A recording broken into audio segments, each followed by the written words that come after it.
That man looks like the pastor from my church. Powerful billionaire had everything, except the one thing that mattered. After losing his parents and younger brother as a child, Gabriel built an empire, but inside he was completely empty. He believed that time would erase the pain, but time only built walls, until a simple cleaning lady named Clara stopped in front of an old painting in his office and said something that changed everything. "That man looks like the pastor from my church." The pastor's name? Samuel. The same name as the brother he lost decades ago. What happens when Gabriel goes to that church is breathtaking, an impossible reunion, a forgiveness that heals old wounds, and a transformation that proves God never forgets anyone. You won't believe how this story ends. So subscribe to the channel, leave your like and comment on where you're watching from, and let's get to the story. Gabriel Thornton was 42 years old when this story took place. Gray hair at the temples, tired blue eyes, always an impeccable suit. He owned one of the largest technology companies in Seattle. The kind of man you see on magazine covers, smiling at the camera, but with a look that seems to be elsewhere. And it was. He lived alone in a huge apartment in the city center. Floor-to-ceiling windows, ocean view, expensive furniture, a silence that cut to the soul. Every morning he woke up at 5 a.m, went to the gym, had coffee alone, and went to the office. Every day the same thing. And no matter how much he pretended everything was fine, inside he knew the truth. He was empty. You know that feeling when you achieve everything you ever wanted, but when you get there you realize it wasn't what you expected. That's exactly how Gabriel felt. He had money, power, respect. But he had no peace. He had no joy. He had no one. Gabriel's story began to unravel many years ago, when he was still a child. He was only 10 years old, and his younger brother, Samuel, was 7. They were inseparable. They played together, shared a room, and laughed at the same jokes. Their parents were simple, hardworking people who raised the boys with much love. Their mother always took them both to church on Sundays. Gabriel still remembers the smell of the cake she baked on Saturday nights, and how Samuel would wait at the kitchen door, asking for a piece before it was time. But then, everything changed. One winter night, Gabriel's parents were driving out in a heavy snowstorm. They were returning from a church meeting. The road was slippery, visibility almost zero. A truck lost control in the oncoming lane, veered into their lane, and the impact was fatal. Gabriel and Samuel were orphaned overnight. They were separated soon after. Gabriel went to live with a distant aunt in Boston, a strict woman who barely spoke to him.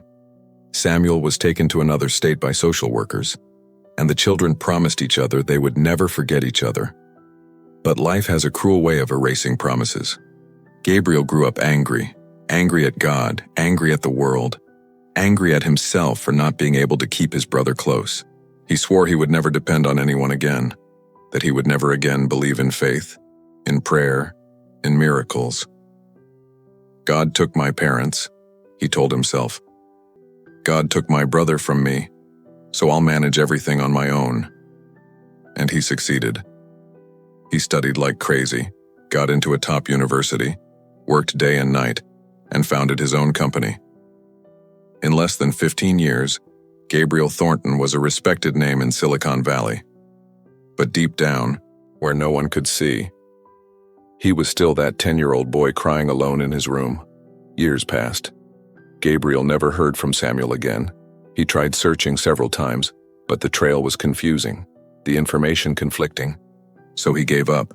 If he wanted to find me, he would have found me, Gabriel thought, even knowing it was a lie. The truth was more painful. He was afraid to search and discover that Samuel had also died. Or worse, that Samuel was alive, but had forgotten him. So Gabriel threw himself into his work. Meetings, trips, contracts, investments. He was impeccable, coldly polite, respected by all, but loved by no one. His employees were afraid of him. His partners admired his intelligence, but avoided getting close. Gabriel wouldn't let anyone in. Until one Tuesday morning in April, everything began to change. Gabriel was in his office, as usual. 10th floor, huge room, glass desk, computers on. He was reading a financial report when the door opened.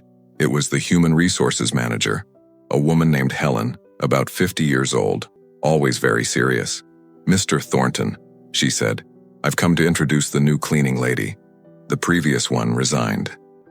Gabriel didn't even look up. "All right, you can send him in." And then she went in. Clara Mendez was about 35 years old, short, dark-haired, with her hair tied in a simple bun. She wore a navy blue uniform, white sneakers, and carried a bucket of cleaning supplies. But what caught Gabriel's attention wasn't her appearance. It was her smile, a genuine smile, the kind you rarely see, as if she were truly at peace. "Good morning, Mr. Thornton," she said with a soft accent. "My name is Clara. It's an honor to work here."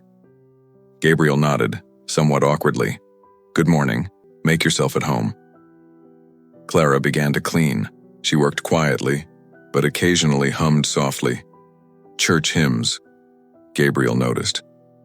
He tried to return to the report, but couldn't concentrate. There was something about that woman. Something different. She didn't seem like the other people who worked there. Clara had a lightness, a simple joy that he hadn't seen in years. During the following weeks, Clara appeared in his office every day, always punctual, always smiling, always humming softly while cleaning, and little by little, without realizing it, Gabriel began to look forward to those moments. He didn't talk much to her. In fact, they barely exchanged words. But there was something comforting about having Clara around. One day, Gabriel arrived earlier than usual. The office was empty. He went into the room, turned on his computer, and stared out the window, lost in thought. The city below was bustling. Cars, people, noise, everyone rushing somewhere. And there he was, alone at the top. That's when Clara came in. "Oh, excuse me, Mr. Thornton," she said, somewhat awkwardly. "I didn't know you were already here. May I come back later?" "No need," Gabriel replied, without turning around. "Make yourself at home." Clara began cleaning, as usual. But this time, she stopped. She stopped right in front of an old picture that Gabriel had hung on the wall. A framed, somewhat faded photograph of two smiling boys.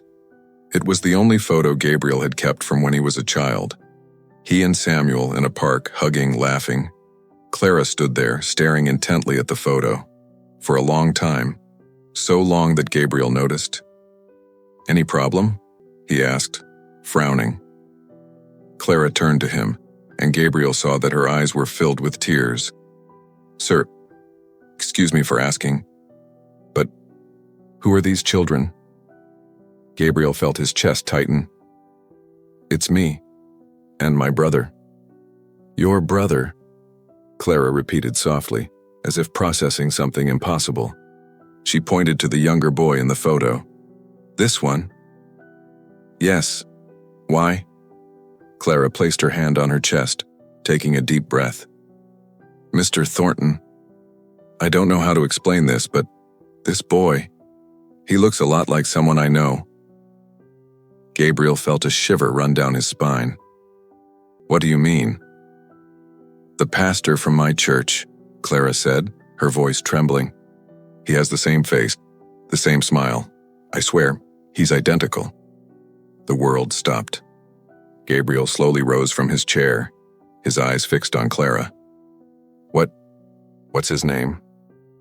Clara hesitated, as if afraid to speak. And then, in a whisper, "Pastor Samuel."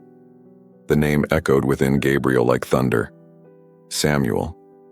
The same name, the same face.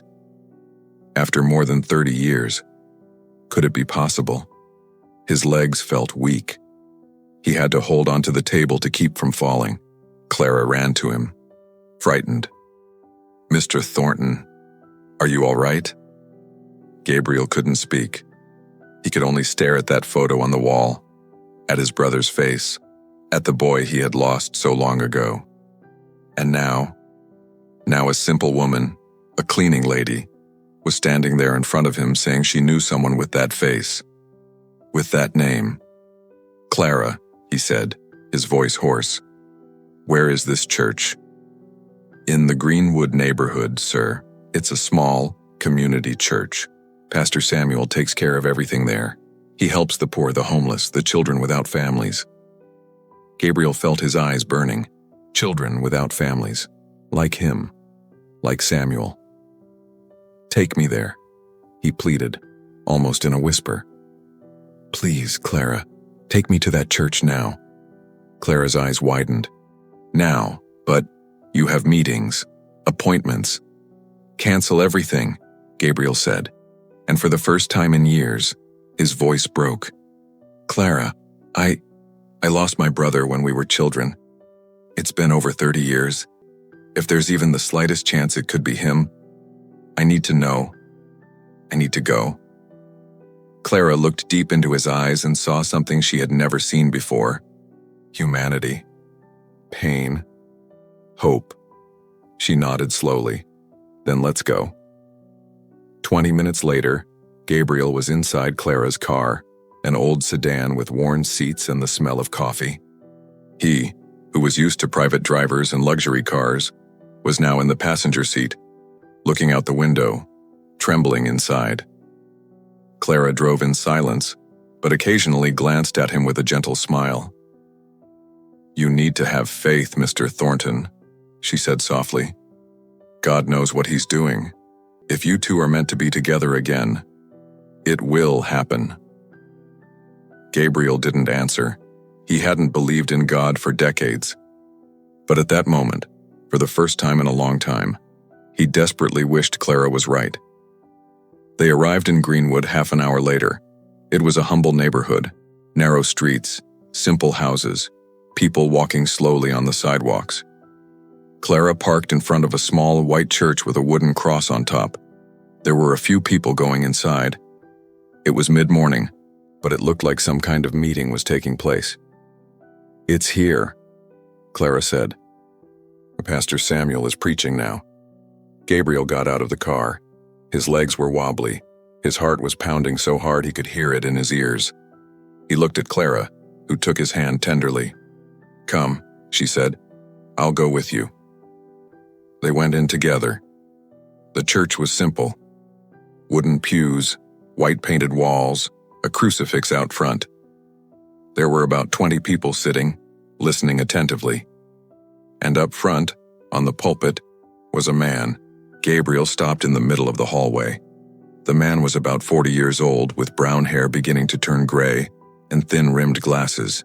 He wore a simple dress shirt and jeans and spoke in a calm, confident voice, and when he turned his head to look at the congregation, Gabriel felt his world crumble.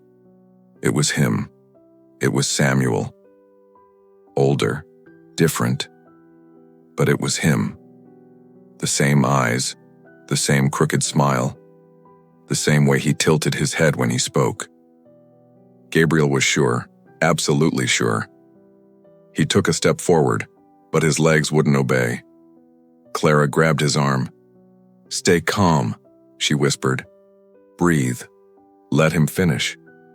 Gabriel sat on a bench in the back, but he couldn't take his eyes off his brother. Samuel was talking about forgiveness, about how God never abandons anyone, even when we think we are alone, about how love is stronger than any separation. And as he listened, Gabriel began to cry. He wept softly, trying to control himself, but the tears kept falling. Clara silently placed her hand on his back, and Gabriel realized something at that moment. He had spent 30 years building walls. Walls of anger, of pride, of pain. And now, in that humble little church, all those walls were crumbling. When Samuel finished preaching, he asked the congregation to stand for the final prayer. Everyone stood. And it was at that moment that Samuel looked back and saw Gabriel. Time stood still. Samuel froze. He blinked, as if he couldn't believe what he was seeing. And then, slowly, He began to descend from the pulpit. People stared, bewildered, but Samuel didn't take his eyes off Gabriel. He walked down the central aisle, each step slow and heavy, and when he got close, he stopped a meter away. "Gabriel," he whispered, his voice trembling. "Is that you?" Gabriel couldn't speak. He could only nod, tears streaming down his face. Samuel covered his mouth with his hands, his eyes also filling with tears. My God, it's really you." And then he stepped forward. The two embraced in the middle of that church, in front of everyone. A tight, desperate hug, as if they wanted to recover all those lost years at once. Samuel wept loudly, not caring who was watching. Gabriel trembled all over, repeating his brother's name like a prayer. "Samuel, Samuel, I thought I had lost you. I thought—" "Me too, bro," Samuel replied, his voice breaking. "I also thought I'd never see you again." The entire congregation was now weeping. Clara was wiping her eyes with a handkerchief. Some people approached, placing their hands on the shoulders of the two siblings, praying softly. When they finally parted, Samuel cupped Gabriel's face in his hands, looking deep into his eyes. "You're here," he said, laughing and crying at the same time. "You're really here. How did you get here?" Gabriel asked, still trying to process everything.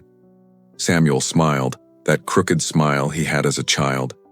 "It's a long story, man, but come, sit here with me. Let's talk." They sat together on a bench, and Samuel began to tell his story. After they were separated, he was taken to a foster family in Oregon, a humble Christian family who raised him with much love. They taught him about God, about faith, about serving others. Samuel grew up with those values, and when he became an adult, he felt a calling to help children who, like him, had lost everything. "I became a pastor for this reason," Samuel explained, "to take care of the orphans, the abandoned, those who have no one, because I remember what that pain was like, you know? I remember when they took me away from you, and I swore I would do something so that other children wouldn't feel this alone." Gabriel listened in silence, and with each word, he felt his heart shatter and rebuild itself at the same time. "I tried to find you," Samuel continued. "I tried for years, but you had changed your name in the system. The aunt you lived with wouldn't give me any information. It was impossible. So I prayed. Every day I prayed that one day, somehow, God would allow us to meet again." Gabriel shook his head, his voice hoarse. "I gave up praying, Samuel. I gave up on God. When our parents died, when I lost you, I swore I would never believe in anything again." Samuel held his brother's hand tightly. "And even so, you're here.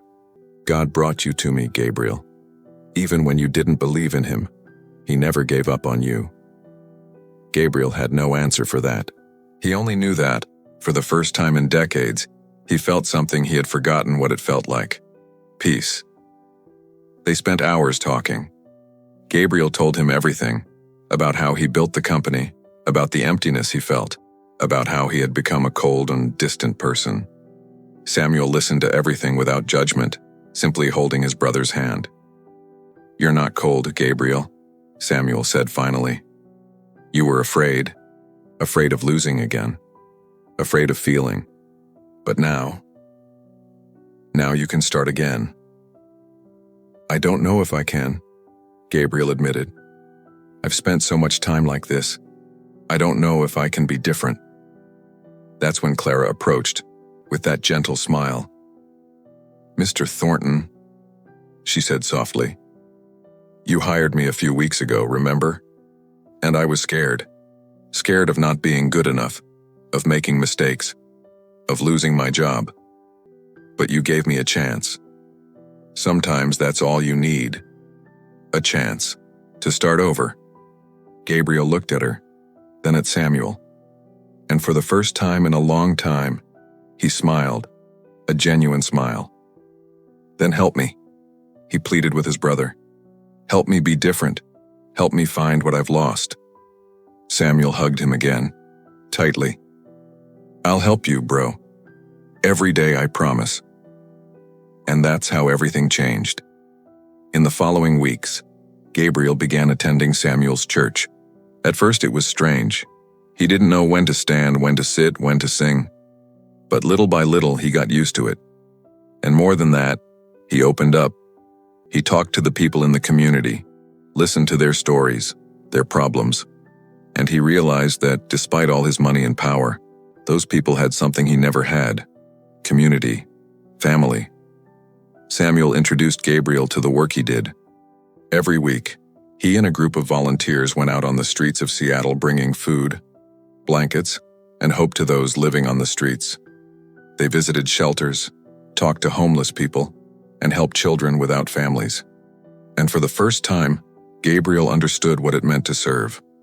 One night, they were handing out hot soup on a street corner downtown. It was winter, very cold, and there was a huge line of people waiting. Gabriel was there in a simple jacket, holding a pot of soup, serving each person who arrived. And while he was doing that, he realized something. All those people had stories. Pain, loss, loneliness, just like him. An elderly man approached, shivering with cold. Gabriel filled a cup with soup and handed it to him. The man looked into Gabriel's eyes and said, in a weak voice, "Thank you, son. May God bless you." Gabriel felt a lump in his throat. "May he bless you too," he replied, realizing it was the first time he had truly said that. When they returned to church that night, Gabriel sat alone on a bench. Samuel noticed and went over to him. "Is everything all right?" Samuel asked. Gabriel was silent for a moment and then said, "I've spent my whole life thinking I needed more. More money, more success, more power. But today, I saw that man's face, and I realized he had something I never had. Gratitude. He had nothing, Samuel, nothing. But he thanked God for a cup of soup, and I have everything, and I've never been grateful for anything." Samuel placed his hand on his brother's shoulder. "Then it begins now." And Gabriel began. He began dedicating some of his time and money to helping Samuel's church. They renovated the building, bought supplies for distribution, and created a shelter program for orphaned children. Gabriel used all his contacts, all his influence, to do good, and each day he felt his heart grow lighter. Clara continued working for him, but now they had become true friends. She taught him about faith, about patience, about how to trust in God even when things seemed impossible. And Gabriel listened, learned, and grew. One Sunday, a few months later, Gabriel was at church listening to Samuel preach. The theme was about reunions, about how God restores what was lost. And in the middle of the sermon, Samuel stopped, looked directly at Gabriel, and smiled. "My brother is here today," he told the congregation, his voice filled with emotion. "And I want you to know that this story, our story, is proof that God never gives up on anyone. He waited 30 years to bring us together again. 30 years. And when the right moment arrived, he used a simple, humble person full of faith to make the miracle happen." Samuel pointed to Clara, who was sitting in the front row. She smiled, her eyes filled with tears. "Clara," Samuel continued, "you were God's instrument. And Gabriel, my brother, you were brave enough to let God in again, to open your heart. And today, you are no longer that empty man. You are free." The entire church applauded. Gabriel stood up, went to the front, and hugged his brother. This time, he didn't cry from sadness. He cried from gratitude. Today, 3 years later, Gabriel continues working at the company. But now, he doesn't work just for money.